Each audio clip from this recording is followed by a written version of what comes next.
வணக்கம் நண்பர்களே. இன்றைய செய்தியாக இந்த சின்முத்திரை காட்டுறாங்கல்ல, இப்படி காட்டுற இந்த முத்திரைக்கு பேர் சின்முத்திரை. இதற்கு ரொம்ப நாளாக எனக்கு போதுமான விளக்கம் தெரியாமல் தான் இருந்தது. இப்போ நான் அண்மையில் சைவ சித்தாந்தம் குறித்து கொஞ்சம் படிக்க போகும்போது இதற்கான பொருள் என்ன என்பதை தெரிந்து கொண்டேன். இந்த உலகத்தில் நாம் மனித உடம்பெடுத்து பிறக்கிறோம்.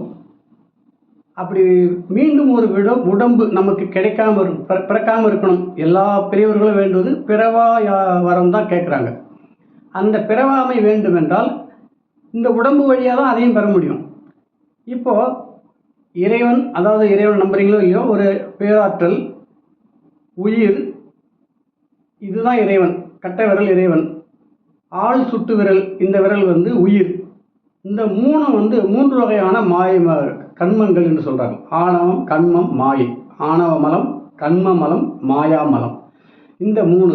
ஆனால் இந்த உயிரானது இந்த மூணை நம்பி தான் இருக்குது. இது கூட இணைஞ்சிருக்கு. அதாவது இதற்கு ஆணவம் உண்டு, கர்மம் உண்டு, மாயைகளை நம்புகிற இந்த உலகியல்களின் மீது ஈடுபாடு கொண்டிருப்பது.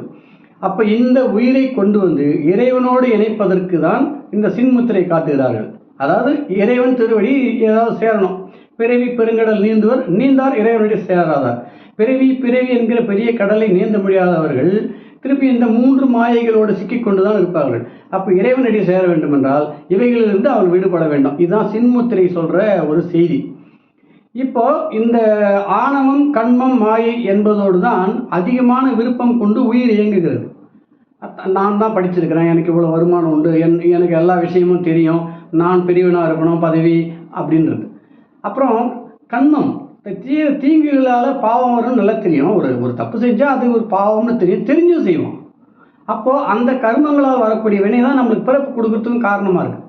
இன்னொன்று மாயை, அதாவது பின்னால் துன்பம் கொடுக்கக்கூடியதாக இருந்தால் கூட அதை இப்போது இன்பம் தருகிறது என்பதற்காக அதன் மீது ஆசைப்படுவது. இந்த உலகமே ஒரு மாயையாகத்தான் பல செய்திகளை நம்ம நம்ப வைக்குது. இன்றைக்கி ரொம்ப விருப்பமான ஒரு விஷயம் பின்னால் ரொம்ப கசப்பாக நமக்கே மாறிடும். ஏன்னா அதனுடைய மாயை தன்மையால் முதலில் அது நம்மளை ஈர்க்கும்.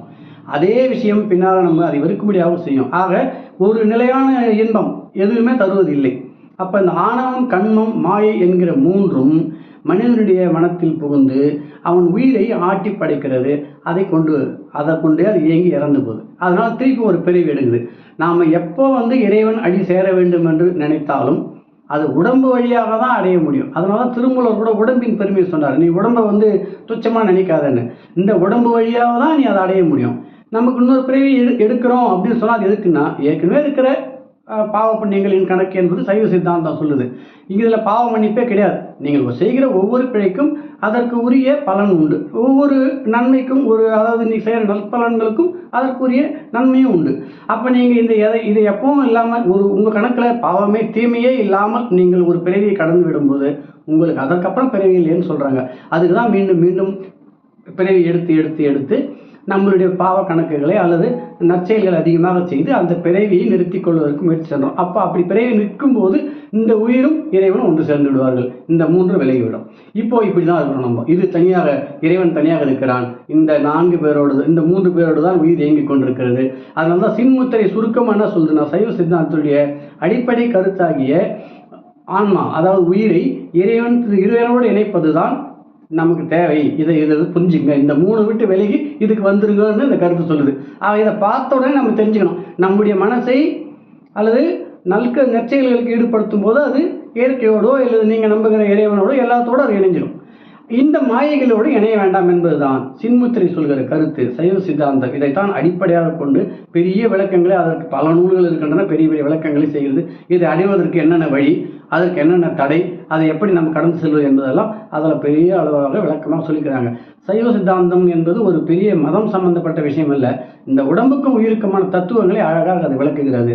அந்த தான் நான் புரிஞ்சுக்கிட்டது. இந்த குறைந்த செய்தி இப்போது நான் உங்களோடு பகிர்ந்து கொள்கிறேன். இது குறித்து வேறுமான செய்தி என் மனம் தோன்றினால் உங்களுக்கு நான் தெரியப்படுத்துகிறேன். இந்த அளவில் இந்த காணொலி நிறைவு செய்கிறேன். நன்றி, வணக்கம்.